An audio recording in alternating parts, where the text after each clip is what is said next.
Gruesome Magazine. Hello, once again. I am your host, Doc Rodden, and this is Gruesome Magazine, where we review the very latest in streaming and video on-demand horror movies. Each week, my co-hosts Jeff Mohr, Crystal Cleveland, Dave Dre, and I will take a look at very spooky, scary, and gory genre offerings. Tonight, we are reviewing Slumber Party Massacre, the 2021 SYFY remake, SYFY being the channel, remake. Not that they're making a SYFY version of Slumber Party Massacre, because that would be insane. But anyway, I ramble on. Joining me this week is my co-host Jeff Mohr. Jeff, sir, how are you doing? I'm good. I was going to say, "Oh, I love that song," and start getting jiggy with it, but it wouldn't be pretty. No, it isn't. All right. Also joining us is award-winning filmmaker Christopher G. Mohr. How you doing, sir? Doing good. Let's have a pillow fight, guys. Let's do it. Yeah, take your shirt off first. No, we no. I don't want us to lose viewership. All right. Well, tonight what we're going to do is review Slumber Party Massacre 2021. We're going to start off giving our first impressions. That will be spoiler-free, and then we'll dive into a discussion, which we will dive into the spoilers as well. And then we'll wrap things up with our final thoughts, our score 1 to 5, and our favorite scene. But before we do, we hope you enjoy not only this review, but many others that we have on the site. Check them out. And if you want to help us out, it's easy and free to do. You hit the subscribe button down below. You hit the like button. Share with a friend. It's all free and easy to do. And each and every one of them helps us greatly. So thank you. And of course, more than that, we want to hear your comments down below. Let us know what you think of this. It would be awesome. All right, let's dive into it. What movie are we doing? We are doing Slumber Party Massacre from NBC Universal. The 2021 remake. It's available streaming on USA and SYFY beginning October 16th of 2021. And is from director Danishka Esterhazy and writers Suzanne Keilly. The cast includes Hannah Gonera, Francis Sholto-Douglas, Mila, Rayne, Alex McGregor, Reze-Tiana, Wessels, Rob Van Vuuren. That's a great name.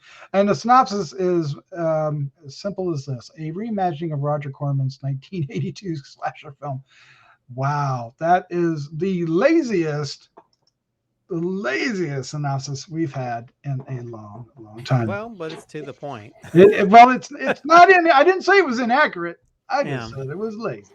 All right. The synopsis is the title, and then the reimagining is the. Exactly. It's a slumber party and it's a massacre. It is. All right, look, let's do this. Let's give our first impressions. Let's start off with Christopher G. Mohr. This movie is bonkers, but in a good way. I mean, granted, the original films aren't exactly, Shakespeare, but yet they do a lot of really cool stuff to sort of subvert the certain types of gender things that you see in films. They play around with a lot of those type of things, and this takes that kind of stuff and almost has it almost pulls a Scream to some degree. It has that kind of meta aspect of it, and also it uses the storytelling to sort of make fun of those aspects of it. Whether it's by changing the male gaze to the female gaze, and there's other things that sort of make fun of things like censorship and stuff, which I thought when I was watching, I was like, is SYFY doing this? But no, it was making fun of the aspect of how like male nudity is more censored than female nudity. There's moments in this. I think more than anything, there's parts of the filmmaking is all over the place, but the character actions are so bonkers and so out of left field. I'm like, there's moments where I thought, am I watching a dream sequence? What is happening here? I think as someone that always, you see movies and you think where it's going, or you think it's so predictable, that aspect of it was actually was kind of ingenious in some ways, and made me kept watching what's going to happen next, and then because it takes that traditional approach it takes another traditional approach and then switches it on you, and then it goes into a different direction. And it's still goofy as fuck. I mean, it's so like crazy bonkers. I mean, I wish that I should have videotaped myself watching it, because there's moments where like, what just happened here? Like, why are they doing this? You know, I think, but yeah, I mean, it's got some pretty good kills. I mean, I kind of wish it was a little bit bloodier in parts, but still, it had some pretty good kills, and it kind of, and it even makes the killer even more weird and awkward than the original film. And there's even little cameos to the second Slumber Party film too. So yeah, there's a lot of things to love, because it's so over the top bonkers in how it does it, and then goes into a really weird place by the end that had me kind of enthralled because of just its sort of brashly bonkersness. That was just, it was kind of endearing. I mean, it definitely doesn't really take itself too seriously, I guess, to some degree, because the tone could be all over the place, but it's one of those moments where I didn't mind it, because it felt kind of fresh, and it just being so over the top bonkers and trying to tell this story with these characters. So yeah, I kind of enjoyed it because of just the bonkerishness of it, if that's a word. Pure bonkers. All right. We'll make it a word. It's a word now. All right, Jeff Mohr, what was your first impression of A Slumber Party Massacre 2021? Well, you know what my first impression was. I texted Doc last night, and I really, really disliked it, and he really, really disagreed with me, not to give something away. So I watched it again this afternoon to give it the benefit of the doubt, and I watched the original and part of 2. Oh wow! Just to see. So I could, what that got me was, I saw all the recurring tropes that were in it, and little things, like the, oh, I love that song, or the pillow fights, or the the guitar, different, the guitar. So but I just feel like this is one of those movies that doesn't know, like, if we're trying to, I still don't quite get the whole thing behind Slumber Party Massacre, the original movies, because the women still do a lot of tropey female things that are dumb in those movies. And in this movie, half the time the women are, it is focused on the women, but it's sometimes they're acting smart and doing, taking control and in command, and other times they're just acting stupid and silly, and like we always complain about female tropes in movies, and running around screaming, everybody, we got to stick together, boom, they all run in different directions. So, and then the men is the same thing. Part of the time they're doing the stupid shit that women usually do in movies like that, and the other part of the time they're doing the stupid shit that men do in movies like that. In other words, taking control, not listening to the women. This is the plan. No, we're not going to do that. Yes, we are. We're men. Boom. So I felt like it did every single thing that I don't like happening in horror movies, and wasn't particularly funny while it was doing it. I might have smiled a few times. I was surprised a few times. A lot of great kills, but and the killer is just, that's just the weirdest thing I ever saw. His whole body language and affect. But anyway, that's as far as I'm going to go without getting into detail. So I have watched this twice. I will never watch this again. No. Well, wow. You've watched it more than I have. Interesting. All right. Well, of course, this is Shout Factory recently purchased rights to 270 of Roger Corman's Concord and New Horizons library of titles. And they opted to make this one first. So it is also, every single one of the Slumber Party Massacres was directed by a woman. So that's kind of awesome. Directed and written by a woman. Yeah. And the director behind do we want to say the Banana Splits is the horror version of the Banana Splits is doing this and doing a great job. I absolutely love this movie. Like Jeff alluded to, I fell in love with this film about a third of the way in. I was really enjoying myself, but there's a moment that Christopher kind of mentioned without actually saying what the moment is, and I just, as soon as that happened, I was in. They had me, and I thought the actors were great. The whole thing with they don't even bother explaining him. I mean, they give him a background story. There's a flashback, but even then, there's no reasoning. There's no reason. It's just there. He's just this driller killer. He's just a driller killer from the movie, and it's absurd, but in entertaining ways. It is. I think the dialogue is funny. I think there's some shots. There's some. We were talking beforehand, pre-show, Christopher, that there's a couple things that are presented as if it's censored, but I think it's intentional. And the fact that we really don't know is kind of makes it hilarious. And there's a gag about two guys, guy one and guy two. I don't know. Okay. There's a real good chance this is going to end up in my top 10. If it doesn't make my top 10, it's going to be an honorable mention, no doubt. I surprisingly love this movie. I don't think I was supposed to, but I did. Well, I'm a fan of the originals, and I mean, and I think even if it still has the stupid stuff that people do, because I think you have to have stupid actions, otherwise horror films don't work. But I will say in the very beginning, I was a little bit worried because the film overuses the trope of like you hear the spooky music and and you feel like somebody's sneaking up behind you and they're like, oh no, it's your friend or it's this person. And they used it like several times in a row. And I'm like, oh God, this whole I think there's 3 like fake jump scares right off. Yeah.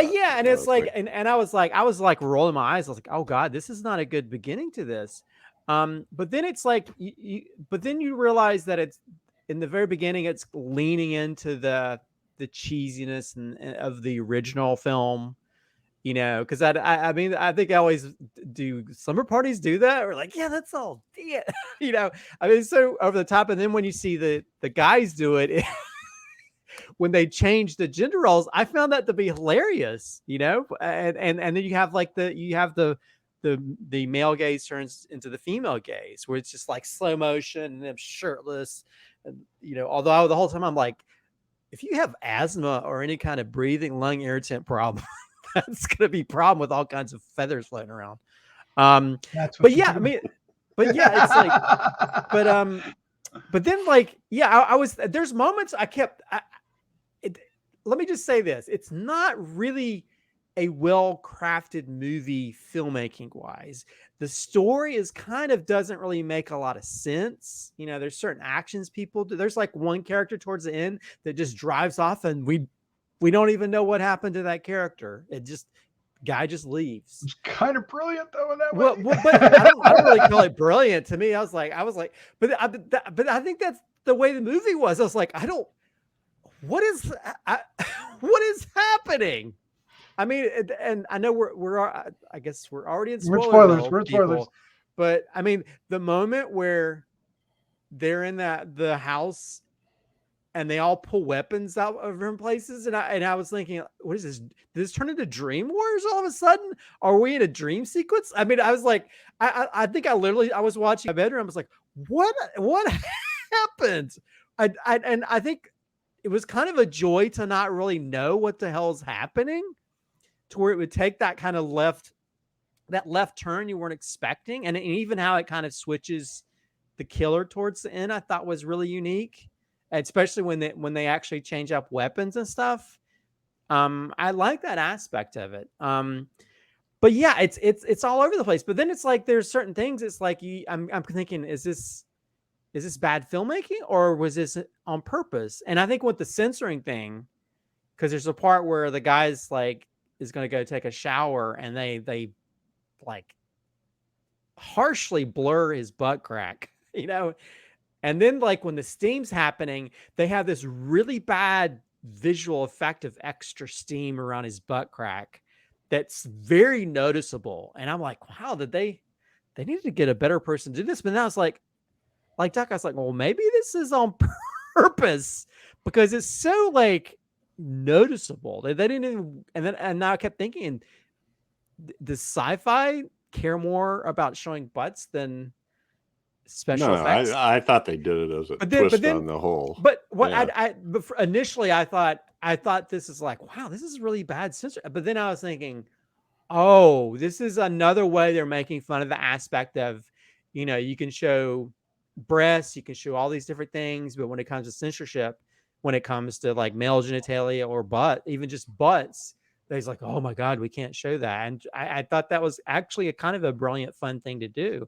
But yeah, I don't know. The movie is bonkers, you know, and to be honest, the original films are kind of bonkers in their own way, but this is an extra bonkers. This is an extra layer of bonkers, you know, spread onto it like peanut butter on bread, where it's like, I don't know what's happening, but I kind of like this. And even there's a whole switch of, you know, people playing different characters and then the idiot guys and well, there's like the joke of the two guys named Guy, which is, you know, they do like it's like who's on first. Yeah, it's like an Abbott and Costello routine. I was like, well, that's kind of a fun thing. I don't know. I mean, this film is definitely not meant to be taken seriously at all. I mean, there's a few moments that are kind of serious and just, you know, the acting of the characters, especially towards the end when it comes to being emotional. But then it's like there's parts where like, are they emotional or are they acting emotional? You know? So yeah, it's like it's really bonkers. It's really bonkers. And then they have like a whole the whole third of it's almost like their riff on Friday 13th a little bit, you know? Yeah, exactly. It's like there's it's not. But I mean, to me, it was kind of obvious because if you look at the person's outfit and they don't show the face, so it's like, okay, because the problem, I think the biggest problem in the very beginning is they show the guy fall into the water and you think he's dead or whatever, but you show him sinking for a good amount of time, and so I'm like, and then he doesn't look like he aged at all. No, not at all. That's not the point. Not the point. I don't know. It's a bonkers film. It's really, this is not Citizen Kane. This is and I don't know if it's one of those things to where just the bonkers concepts kind of hide the aspect that it's maybe not shot well. I mean, there's like certain things where the color correction isn't great in certain scenes when it's dark. So it almost seemed like, you know, maybe they were limited on budget or the people that were color correcting. So there's aspects of it that kind of show the seams of it being an indie film, or maybe somebody who's not like as talented to pull off certain things. But then the other aspects of it, just the bonkersness sort of like makes up for those cracks that you see in the creation of it. And I think don't see. Yeah, I guess don't see. I guess it's those cracks that you didn't like so much, Jeff, right? They stood out much more for you? You know, what I guess what I didn't, number one, so I will admit that the first time I watched it, I was not in the proper frame of mind. So I really tried the second time around, and it was a little better, but I just wasn't, I just didn't get the humor in it. And I didn't get, it seems to me like they're trying to, not only are they trying to break all the gender tropes, they're also trying to re-break them, you know, so break them again. Yeah, well, like I said, so you have the guys doing a pillow fight, and the girl standing outside the window going, do guys really act like that? Which is right out of the first one where the guys are looking in the window going, do girls really act like that? I didn't know they did that. And so that's okay. But then they turn it right back around, and then the guy is like, they're not listening to the women, have it all figured out. They've got weapons and everything, and the guys are totally ignoring them, you know, and just go on and do that. So on one hand, they're you know, acting, you know, the gender swap into that sort of trope that we usually associate with women, and it's stupid when they do it with women too. So, I mean, I don't know. Anyway, and then they turn it around and do it, but then they have them do the men tropes too. But then the women do the same thing too. So it's sort of like just, I don't know, kind of forget the genders. We have, you know, there's places where the women we're spoiling. So when the mother's bashing the door in, right, she's kind of vulnerable right then, right? I don't know. She's axing the door in. They had weapons. They could run right up and do something to her. They all run in the corner and cower and cry and scream. That what trope is that breaking? I don't know. And the so I don't know. I don't know. There was a scene at the end where the main character is having this heartfelt conversation, giving the keys to her friend while her mom's being choked to death in the cabin. That kind of shit drives me nuts. You know, when you're in a situation of emergency and expediency, you should be acting that way. Shut up and go. Do me a favor and turn around and run in, and you know. So, but they do that in all movies. But I don't think they have to do that. You said something about you got to do some stupid shit in horror movies, but I don't think you have to. Now, this movie is not trying to be a smart horror movie. It's trying to have them do it. But they're literally, that's why I said, I think I saw every stupid thing that drives me nuts in horror movies. And it would have been okay if I had a little more humor out of it. And they did some gender swapping, which was interesting, but I don't know. I just was it quick enough to keep up with it, apparently. I don't know. Yeah. Well, the driller killer certainly earns his name in this, and if Dave was here, he would have a lot to say about the special effects. There's a lot of drilling. The face one was awesome. Yeah, well, with the guitar. Oh my god, yeah, with the guitar strings. Is that what you're saying? You never think about, like, when you drill someone, it's gonna be like, you know, I mean, and just to have somebody drilled in the face, and then they actually show what the face looks like. It's like, oh god, that's gruesome. But yeah, there's some great moments like that, you know, with and then it's kind of, you know, towards the end, it's kind of fun when they kind of switch up the weapons to where now, like, you have like an electric saw and you have, you know, a nail gun and all these different gun. Yeah, so it kind of, although the car where they removed the fan shroud.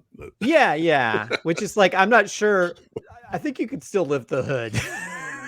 I don't know, but yeah. Also, nail guns are not like bullets. They're not just gonna pierce the walls. Yep, not unless it was right up on it.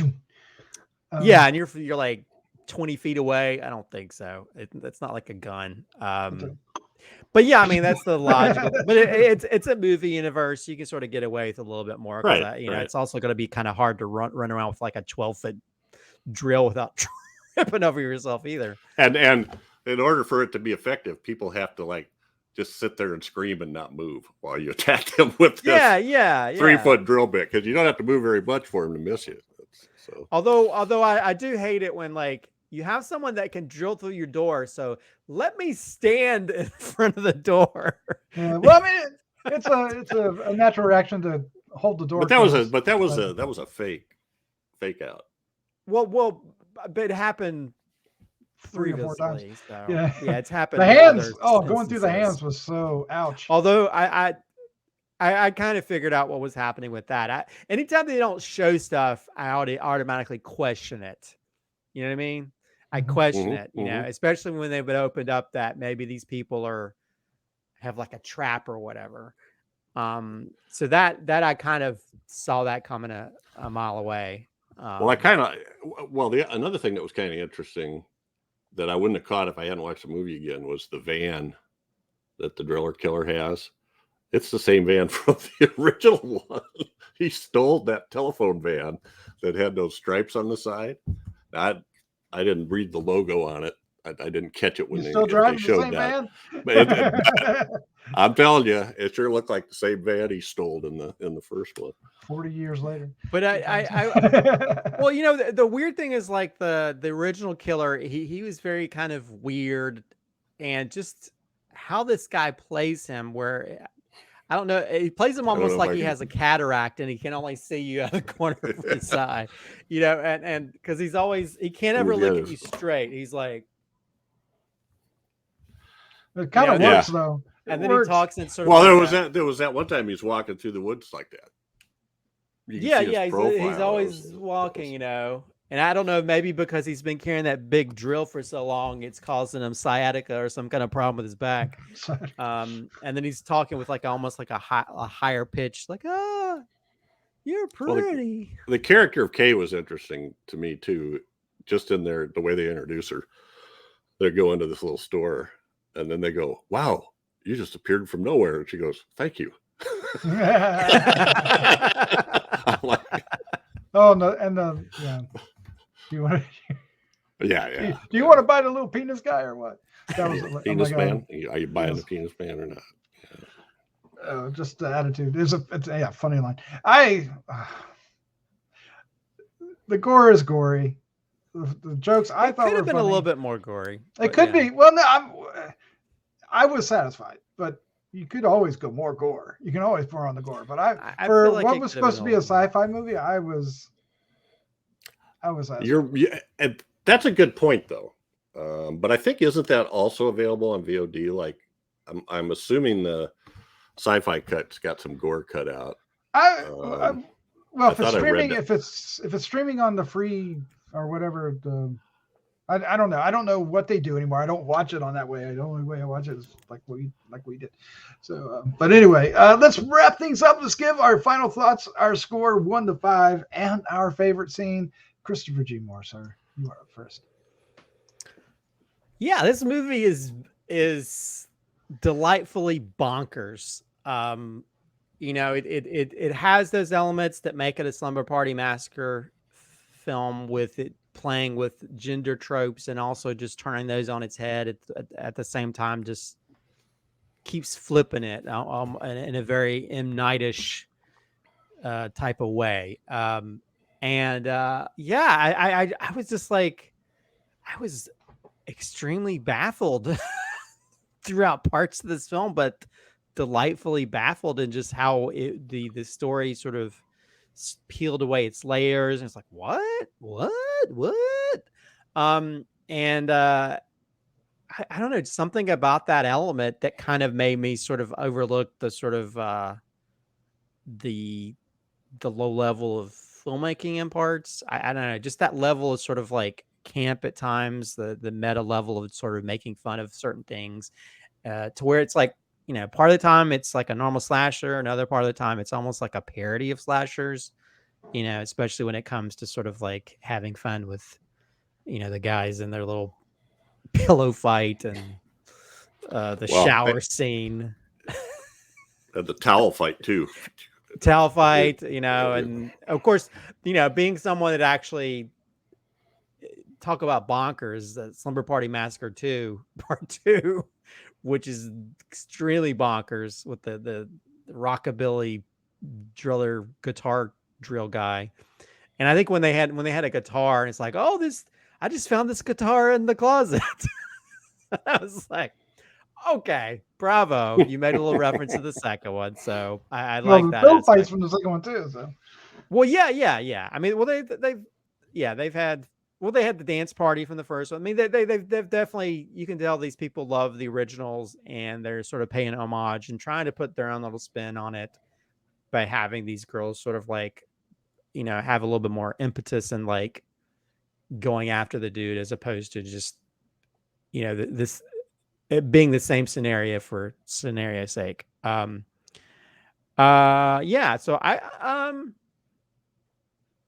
rating wise, I don't know.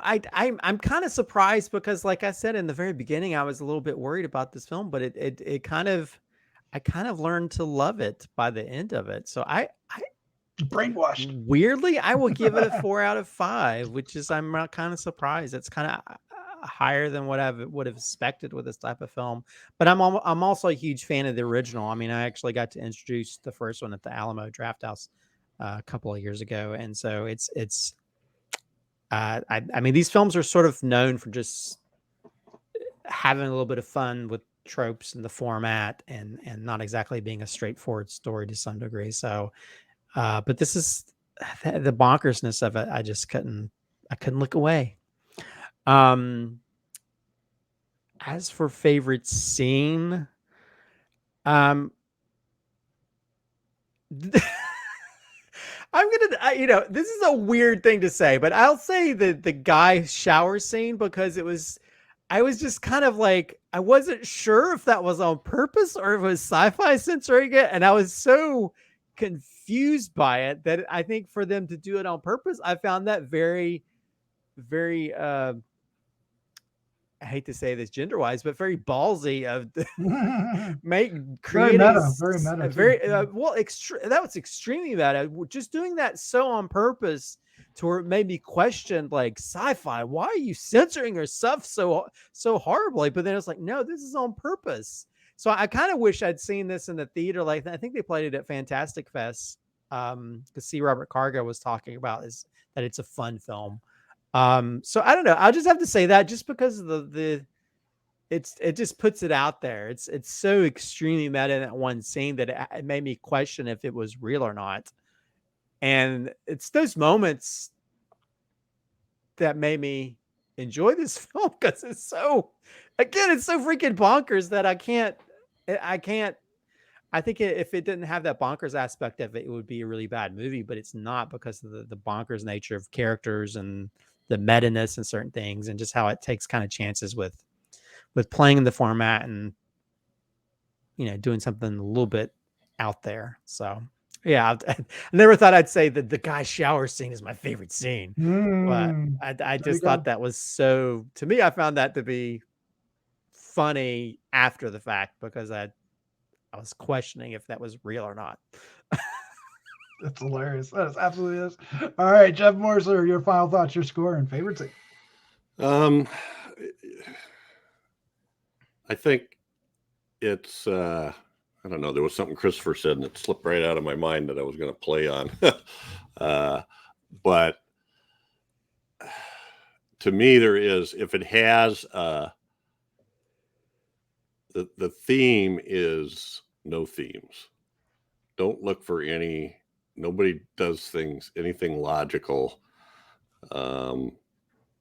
Characters aren't consistent.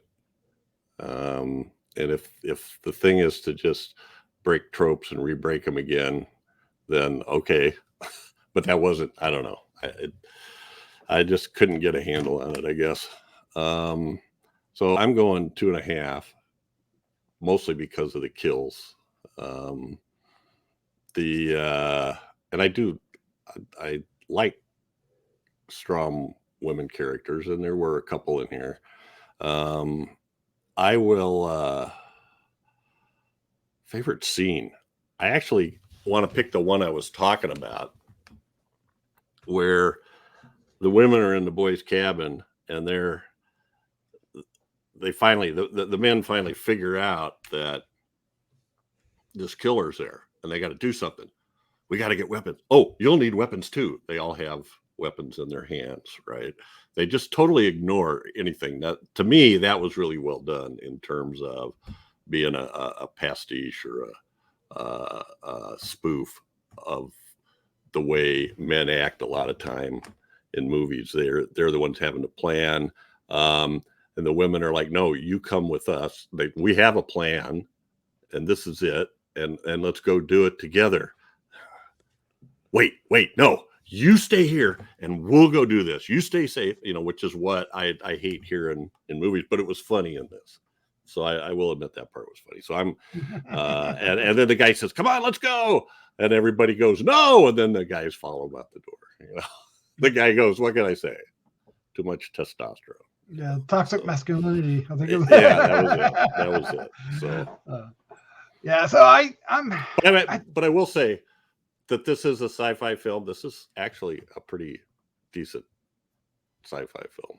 So it breaks our expectation for what happens in sci-fi, and so did Chucky, for that matter. True. Maybe there's a trend. Okay, so I don't feel like I should like this movie because of all the things we're kind of talking about. The expectations. It's you know, it's a remake that nobody's crying for, but that's okay. It's on SYFY, but they're getting better. But damn, this is a funny.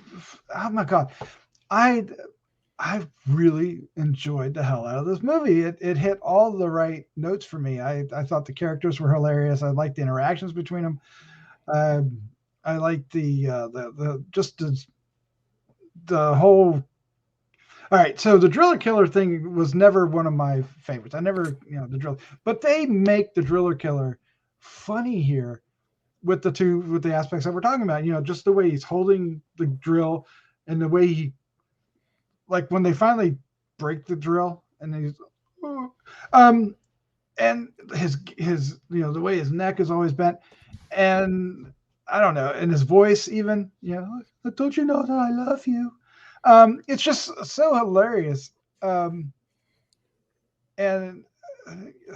the pillow fight was funny. Everything, there's just so much going on, and the kills were great. And then it, like you said, we get an hour of the remake, and then we get 30 minutes of this new kind of spin on it, and that's when the new weapons start showing up, and we get all these different types of kills, and they really do kind of start leaning into a Jason Voorhees kind of, because everything is a weapon now. Instead of the driller killer has to drill, and wow, the guitar shot. Oh my god, this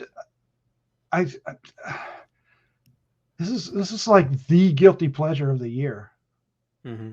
I really enjoyed this. I'm giving it a 4 as well. I want to give it more, but and like I said, it's going to end up if it doesn't end up on my top 10, which there's a lot of good movies this year, so it's going to have a hard time. It's definitely getting the honorable mention. Locked. It's who knew? I loved it. Well, and also, I didn't give a favorite scene, but go ahead. Yeah, go ahead. Well, I was just saying that the Oedipus Rex death of the mom at the end was a perfect way to end it. Yes. And you have to see the film to know what that means. Yes. So my favorite scene is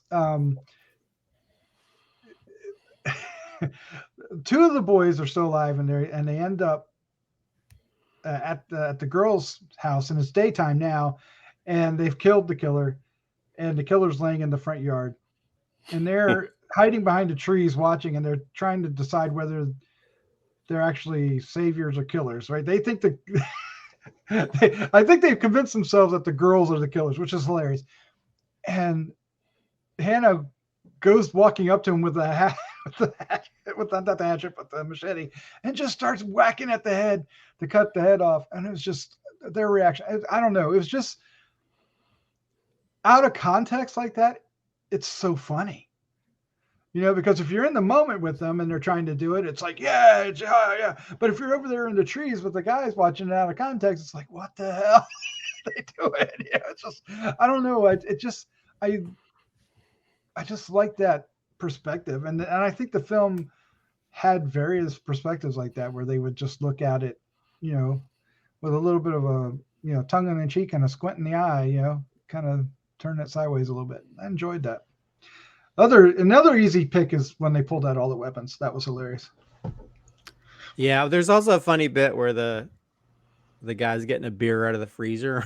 Oh, I know. It's like, what's the smell? Is it me? Oh, he takes his shirt off. Oh. All right. Well, there you go. That's our review for Slumber Party Massacre 2021. Who knew we were going to do that? Go check it out and let us know what you think. It's on SYFY. You have it somewhere. All right, Jeff, Christopher, thank you for joining me. This was a lot of fun. Yes. You're welcome. Great to be on here. Let's say good night. Good night. Good night.